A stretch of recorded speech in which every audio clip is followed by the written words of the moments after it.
Pour devenir un grand combattant, il faut aller en Thaïlande. Ça, c'est ce que tout le monde croit. Moi aussi, j'y ai cru. Mais pour y être allé très souvent, je peux te dire que la réalité n'est pas si simple. Déjà, soyons clairs, la Thaïlande, oui, c'est incroyable. Le volume d'entraînement, la culture du combat, l'ambiance dans les camps. Si tu veux vivre pleinement la boxe thaï, il n'y a rien de mieux que la source. Mais le problème, c'est que la plupart des gens se posent la mauvaise question. Ils se demandent, est-ce qu'il faut aller en Thaïlande? Alors que la vraie question, c'est qui devrait y aller? Et surtout, à quel moment? Alors déjà, si tu es débutant ou même loisir, honnêtement, oui, tu peux y aller à 100%. Tu vas progresser, c'est sûr. Tu vois, quand j'étais amateur, je partais en Thaïlande aussi souvent que possible. J'ai testé plein d'endroits différents, Bangkok, Koh Samui, Chiang Mai. Alors, c'est des entraînements basiques. À l'époque, ils faisaient pas trop de sparring. C'était surtout beaucoup de répétitions au sac, quelques rounds de PAO, beaucoup de courses et pas mal de clinch. Mais le bon côté, tu vois, c'est que quand tu es débutant, tu pars de zéro. Donc, presque n'importe quoi te ferait progresser de toute façon. Et surtout, le gros avantage, c'est que d'être là-bas, ça me permettait d'observer. Juste de regarder les combattants, leur style, leur timing, leur façon de bouger. Eh ben, tu en apprends énormément juste en observant. Voilà, donc oui, quand tu es un débutant, double oui pour la Thaïlande. Oui, parce que c'est une super expérience, et puis oui, parce que de toute façon, tu vas progresser.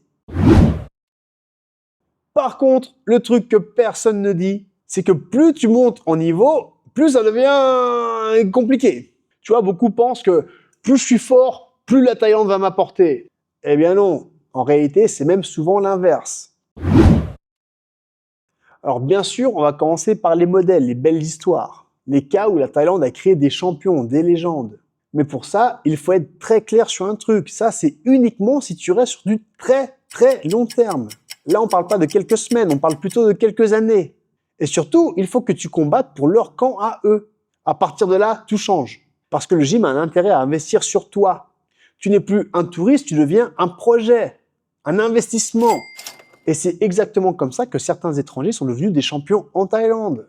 Des profils comme Jean-Charles Skarbowski, Damien Alamos, et même en ce moment, on le voit avec Danny Rodriguez.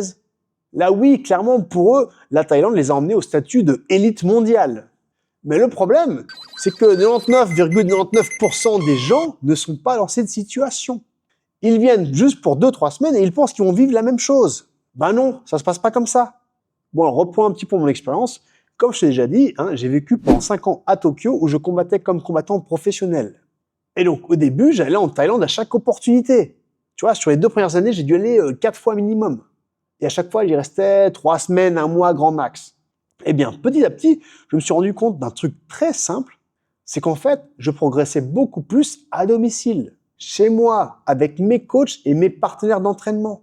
Tu vois, mes propres coachs au Japon, ils connaissaient mes points forts, mes défauts et mon style. Et donc, ils savaient sur quoi insister pendant l'entraînement. Alors qu'en Thaïlande, j'étais juste un mec de plus dans le gym. Et t'imagines bien que quand t'es déjà à un bon niveau professionnel, faire 500 genoux au sac tous les jours, ça va peut-être te faire sécher un petit peu les abdos, mais ça va pas te rendre plus fort. Résultat, j'ai simplement arrêté d'y aller. Et j'ai préféré m'entraîner chez moi, dans mon environnement, avec mes coachs et mes partenaires d'entraînement. Tout simplement parce que je m'améliorais beaucoup plus comme ça. Et ce problème, c'est la réalité du court terme. Tu vois, si tu es déjà un combattant professionnel, mais que tu viens juste 2-3 semaines en Thaïlande, le gym thaïlandais n'a aucun intérêt à investir sur toi. Tu es juste un mec de passage. Donc, pas de suivi, pas d'analyse, pas de progression construite. Et c'est logique. Pourquoi est-ce que le coach s'emmerderait à te rendre invincible, puisque de toute façon, tu vas rentrer combattre pour un autre gym que le sien? C'est pour ça que je te le dis. Tu es juste un client de passage, pas un projet pour eux. Alors, si tu es un combattant pro et que tu veux juste faire quelques semaines en Thaïlande pour la maintenance, ok, ça passe. Mais si tu penses que tu vas repartir avec un style transformé en 2 semaines, là, tu te trompes. Et en parlant de style transformé, ça, je l'ai vécu très fort en 2014. Pendant mon passage au tournoi du Thai Fight, je suis resté 4 mois au camp Sangmorakot, à Bangkok. Très bon gym au passage. Mais ils ne connaissaient pas mon style, ou plutôt ils n'en avaient rien à foutre. Et surtout, ils voulaient me forcer à boxer à leur manière. Sauf qu'à ce moment-là, j'avais déjà mon style, mon expérience, qui fonctionnait très bien pour moi, j'avais pas besoin de changer. Et puis surtout, j'avais 30 ans, je connaissais mon corps. J'ai pas besoin de faire des répétitions à l'infini. Donc me retrouver dans un environnement différent, pas adapté, sans vrai plan d'entraînement, c'était pas la meilleure des préparations. Tu vois, je sentais bien que les mecs essaient de me faire prendre un virage technique. Sauf que c'est un virage qui n'allait pas dans le bon sens, si tu vois ce que je veux dire. Et ça, à ce niveau-là, c'est dangereux. Surtout qu'en plus, t'affrontes des mecs du niveau de Yotsangklai. Au passage, je suis pas du tout en train de chercher une excuse à ma défaite. T'inquiète pas que même avec la meilleure préparation du monde, je pense que le résultat aurait pas été trop différent. Donc tout ça pour dire qu'au final, quand tu te retrouves dans un gym qui ne te correspond pas, tu peux pas juste leur dire « Les gars, vous êtes tous des nazes, moi je sais mieux, l'entraînement, on va le faire comme ça. » Bah non. Au final, tu restes juste là, gêné, comme un invité qui n'arrive pas à partir d'une soirée chiante. Au passage, je vous prépare une petite vidéo story time sur mon parcours au Thai Fight. Croyez-moi, vous n'êtes pas prêts, on va rigoler. Donc abonne-toi si tu veux pas rater ça. Donc au final, la vraie règle, la voilà. La Thaïlande n'est pas une solution magique. C'est pas le pays qui va te rendre bon. C'est surtout la qualité du coaching et la qualité du travail. Alors bien sûr, plus tu es débutant, plus tu pars de zéro, plus la Thaïlande va t'aider. Par contre, plus tu es avancé, plus tu vas être précis dans le choix du gym où tu vas. Parce qu'au niveau, tu as juste deux options. Soit tu trouves un gym qui te correspond bien, avec lequel tu matches bien en termes de style et de qualité d'entraînement, soit au contraire, tu veux sortir de ta zone de confort et apprendre un truc bien spécifique. Par exemple, apprendre le clinch au FA Group, ou bien améliorer tes kicks avec Superbon, par exemple. Donc, est-ce qu'il faut aller en Thaïlande? Oui, vas-y pour l'expérience, vas-y pour apprendre, vas-y pour t'immerger. Mais ne crois pas que le voyage en lui-même suffit à te transformer. La Thaïlande n'est pas un raccourci magique. Tu vois, si tu as un entraînement de qualité, bah, tu progresses.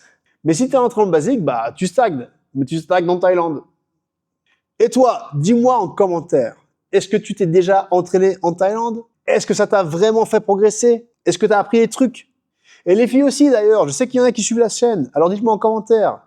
D'ailleurs pour les filles, je pense que c'est un petit peu plus compliqué. Je suis curieux de lire vos expériences. Bon allez, sur ce, moi je repars m'entraîner. À la prochaine, bon entraînement à tous, continuez de progresser. Ciao!